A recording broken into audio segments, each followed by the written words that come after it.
Welcome back to another new video. আজকের এই ভিডিওতে আমি খুবই গুরুত্বপূর্ণ একটি বিষয় নিয়ে আলোচনা করব। সেটি হচ্ছে আপনার বানান, সাথে উচ্চারণ। যাদের বানান সমস্যা হয় এবং উচ্চারণ সমস্যা হয় তাদের জন্য আজকের এই ভিডিওটি। তো সবাইকে বলছি, শেয়ার দিয়ে রাখেন ভিডিওটি, যদি পরবর্তীতে না হারিয়ে যায়। পরবর্তীতে যদি আবার দেখতে চান তাহলে অবশ্যই ভিডিওটি শেয়ার দিয়ে দেখেন, তাহলে আবার দেখতে পারবেন। So let's get started. দেখেন আমাদের কি আছে, আজকে শিখবো আমরা সি কে সি কে, এই তিনটা মানে কি বর্ণ বা সাউন্ড নিয়ে আমরা কথা বলবো। এই সি দিয়ে ক সাউন্ড হয়, কে দিয়ে ক সাউন্ড হয়, সি কে দিয়ে ক সাউন্ড হয়। তাহলে আমাদের প্রশ্ন হচ্ছে কখন কোনটা ব্যবহার করতে হবে। আমাদের প্রথম স্টেপ হচ্ছে শব্দের শুরুতে প্রথম আমরা এই দুটো তুলনা করব, তারপর এই দুটো তুলনা করব। স্টেপ বাই স্টেপ আমরা আগাবো। প্রথম এই দুইটা সি আবার কে এবং সি কে তুলনা করব। প্রথম স্টেপে হচ্ছে শব্দের শুরুতে কে বসবে। শব্দের শুরুতে সি আর কে বসে, কিন্তু সি কে বসে না। শব্দের শুরুতে সি কে বসে না। প্রথম শব্দতে কি বসে? সি এবং কে বসে, সি এবং কে বসে। আবার বলতেছি সি এবং কে বসে। এখন আমরা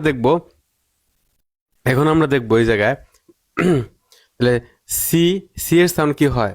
সি এর সাউন্ড কি ক এর মতো হয়? সি এর সাউন্ড ক অথবা খ এর মতো হয়। সি এর সাউন্ড খ হয় কখন? খ এর মতো কখন?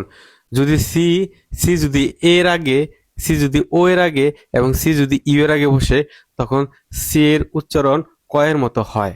আবার বলতেছি, সি যদি এই ও ইউ, আবার বলতেছি এই ও ইউ এর আগে বসে, তখন সি এর উচ্চারণ করতে হবে ক এর মতো। যেমন খ্যাট, খট, কাট। বুঝতে পারছেন? খ্যাট, খট, কাট। এই জায়গায় কি আছে? এ আছে। এই জায়গায় কি আছে? ও আছে। এই জায়গায় কি আছে? ইউ আছে। এই জন্য উচ্চারিত হয়েছে কি? ক, ক, ক। আশা করি সকলেই বিষয়টি বুঝতে পারছেন। তারপরে দেখেন কে, এটা শব্দের শুরুতে বসবো। দুইটা কি, এটা শুরুতে বসবো, এটা শুরুতে বসবো। কখন এটা এইটা বসাবো কখন আর এইটা বসাবো কখন? যখন সব এই এই এই কে সবসময় ই এবং আই, ই এবং আই এর পূর্বে বসে। যেমন খাইট, খি। তাহলে এই জায়গায় আপনি কি সাইট লিখতে পারবেন না। সাইট লিখতে পারবেন না, এভাবে সাইট হবে না। সাইট লিখতে গেলে এই জায়গায় এরকম কিছু লিখতে দেন, তখন এস আসে। তাহলে দেখেন বানানো কতটুক সঠিক হয়। যে সি এর আগে পরে কি আই হলে ইয়ের মতো হয়, দন্তস্বর মতো হয়ে যায়। তো এটা আরেকটা বিষয়, ওটা আমরা পরে শিখবো। পরে দেখেন কি সিই, খি এরকম করে লিখতে পারবেন না। তাহলে কে কোথায় বসে? শব্দের শুরুতে কে কোথায় বসে? কে সবসময় ই এবং আই এর পূর্বে বসে। খাইট, খি। তারপর আসে, এখন আমরা তুলনা করব সি কে এবং কে, এরা কোথায় বসবে? এই সি কে এবং কে শব্দের শেষে বসে। এখন আমরা বসাবো কি শব্দের শেষে? নয় এইটা বসবো, নয় এটা বসবো। কখন কোনটা বসবো? আমরা শব্দের শুরুতে বসছিলাম সি অথবা কে, এখন বসাবো সি, সি কে অথবা কে। কখন কোনটা বসাবো? যদি যদি হ্যাঁ, এই সি কে সবসময় শর্ট সাউন্ডের পূর্বে বসে। শর্ট সাউন্ডের পূর্বে বসে। যারা শর্ট ভাওয়েল এবং লং ভাওয়েল জানেন না, তারা অবশ্যই কি করবেন? শর্ট ভাওয়েল এবং লং ভাওয়েল শিখবেন। তাহলে আপনারা এই বানান করতে পারবেন এবং আপনার উচ্চারণটাও সঠিক হবে। শর্ট ভাওয়েল এবং লং ভাওয়েল। তাহলে এই সি কে সবসময় কি বসে? শর্ট ভাওয়েলের পূর্বে বসে। আর আশা করি অনেকেই শর্ট ভাওয়েল লং ভাওয়েল চিনে ফেলেছেন, যেহেতু আমার ভিডিও দেখেন, তাই মনে করি আপনারা শর্ট ভাওয়েল এবং লং ভাওয়েল চিনেন। তাহলে দেখেন এই যে ইউ, এই জায়গায় তো ইউ আয়ের মতো কাজ করতেছে, তার মানে কি শর্ট ভাওয়েল। এই জন্য সি কে ব্যবহার করা হয়েছে, সিকে সিকে। দেখেন কিক, এর আই ই এর মতো উচ্চারিত হয়েছে, শর্ট উচ্চারিত হয়েছে, এটাকে সিকে ব্যবহার করা হয়েছে। প্যাক এর উচ্চারণ হয়েছে কি এজন্য সিকে উচ্চারিত হয়েছে, সিকে ব্যবহার করা হয়েছে। তারপর দেখেন কে কোথায় বসবে, কে কোথায় বসবে, কে শব্দের শেষেই বসবে যদি শব্দের আগে কি থাকে, লং সাউন্ড থাকে। যদি লং সাউন্ড থাকে আবার একটি কনসোনেন্ট থাকে, সেক্ষেত্রে কি কে বসবে, দেন লং সাউন্ড।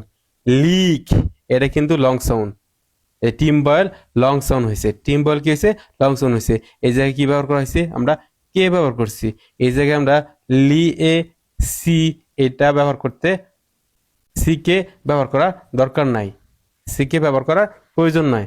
মিল্ক, দেখেন কে এর আগে গেছে একটা এল আছে, কে এর আগে গেছে একটা এল আছে, এজন্য কি ব্যবহার করা হয়েছে, এজন্য কি হয়েছে, শুধু এল কে ব্যবহার করা হয়েছে। তার মানে কি শব্দের শেষে কে এক আসতে ভয় পায়, শব্দের শেষে কে এক আসতে ভয় পায়। যদি দুর্বল সাউন্ড হয় সে কি নিয়ে আসে, সি কে নিয়ে আসে। যদি শক্ত সাউন্ড হয় মানে কি সাউন্ড লং হয়, সে একাই বসতে পারে। দেখেন এই জায়গায় কি সাউন্ড কি লং হয়েছে, এজন্য কে বসছে। এই জায়গায় কি সাথে একটা কি কনসোনেন্ট আছে, এজন্য কে বসছে। কিন্তু যদি শর্ট সাউন্ড হয় সে এক আসতে ভয় পায়, এজন্য সাথে কাকে নিয়ে আসে, সি কে নিয়ে আসে। এই জায়গায় সি কে নিয়ে আসে। শর্ট সাউন্ড দিলে মোট কথা হচ্ছে শর্ট সাউন্ডের পূর্বে, শর্ট সাউন্ডের পরে, সরি, শর্ট সাউন্ডের পরে আমাদের কি ব্যবহার করতে হবে, সি কে ব্যবহার করতে হবে। এবং লং সাউন্ডের পরে আমাদের ব্যবহার করতে হবে কে, অথবা কনসোনেন্টের পরে আমাদের কে ব্যবহার করতে হবে। তাহলে আমরা দুইটা পার্ট শিখলাম, শব্দের শুরুতে এবং শব্দের শেষে। শব্দের শুরুতে কি বসবো, সি আর কে বসে, হয় সি বসে না কে বসে। আর শব্দের শুরুতে শেষে কি বসে, কে অথবা সি কে বসে। তার রুলটা হচ্ছে, শব্দের শুরুতে রুলটা হচ্ছে আমাদের একরকম এবং শব্দের শেষে রুল হচ্ছে আরেক রকম।